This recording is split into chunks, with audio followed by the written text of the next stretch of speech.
গাইবান্ধায় বন্যার পানি কমছে ধীর গতিতে, দুর্ভোগের শেষ নেই।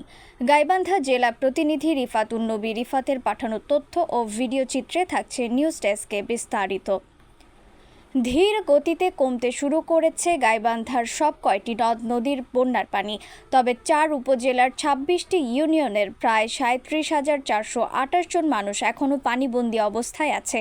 পাঠদান শুরু হয়নি 80টি শিক্ষা প্রতিষ্ঠানে। চরাঞ্চলের বানভাসী ও আশ্রয়কেন্দ্রে ঠাঁই নেওয়া মানুষের মধ্যে শুকনা খাবার ও বিশুদ্ধ পানির সংকট দেখা দিয়েছে। গাইবান্ধা সদর, সুন্দরগঞ্জ, সাঘাটা ও ফুলছড়ি উপজেলার বিভিন্ন চর ঘুরে দেখা গেছে মানুষের দুর্ভোগের শেষ নেই। ব্রহ্মপুত্র, যমুনা ও তিস্তা নদের তীরে চরাঞ্চলে নির্মিত ঘরবাড়ি পানির নিচে ডুবে আছে। গবাদি পশু নিয়ে দুর্ভোগ আরও বেড়েছে। বন্যার কারণে অনেক এলাকায় যোগাযোগ ব্যবস্থা ভেঙে পড়েছে। পানির মধ্যে থেকে গাও ধরে গেছে গা, পানির মধ্যে নামা যাইতেছে না। ঘরের মধ্যে এক মান যাওয়া গেছে গা, বাইরে তো এক বকি এসছে উঠানের মধ্যে।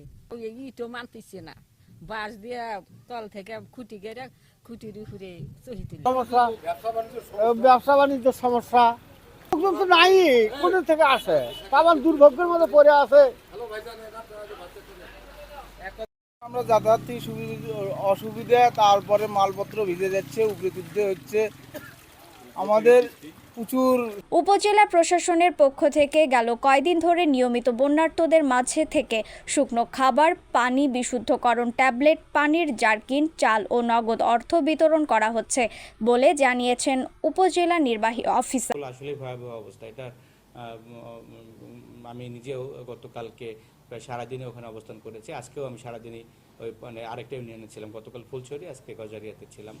তো এই ক্ষেত্রে আমরা আমাদের মাঝে যে শুকনো খাবার আছে আমরা তাৎক্ষণিকভাবে তাদেরকে বিতরণ করেছি। আমাদের ত্রাণের যে পরিমাণ চাল আমরা বরাদ্দ পেয়েছি, আমরা বলতে গেলে সবটুকু চালই কিন্তু আমরা চেয়ারম্যানদের মাঝে বিভাজন করে দিয়েছি। আমি নিজেও গতকালকে 2 টন, আজকে 1.5 টন আমি নিজে থেকে নৌকায় করে মানুষের বাড়ি বাড়ি যেয়ে আমি বিতরণ করে এসেছি। আর হচ্ছে আমাদের পশু খাদ্য যে বিষয়গুলো আছে আমাদের এটাও আমরা দিয়ে দিচ্ছি খুব শীঘ্রই।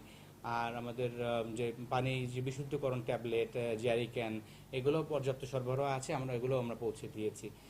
তো আমরা প্রস্তুতি আমাদের ভালো, এবং আমরা আমাদের মাঠেও আমরা।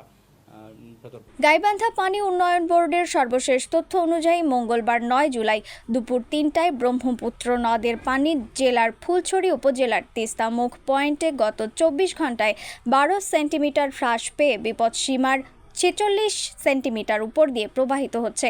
এছাড়াও ঘাঘট নদীর পানি জেলা শহরের নতুন ব্রিজ পয়েন্টে গত 24 ঘন্টায় 16 সেন্টিমিটার পানি হ্রাস পেয়ে বিপদসীমার 4 সেন্টিমিটার নিচ দিয়ে প্রবাহিত হচ্ছে।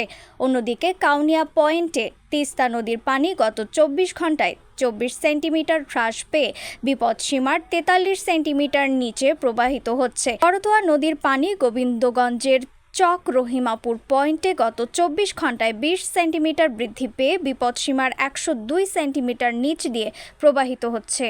News desk, Rifat.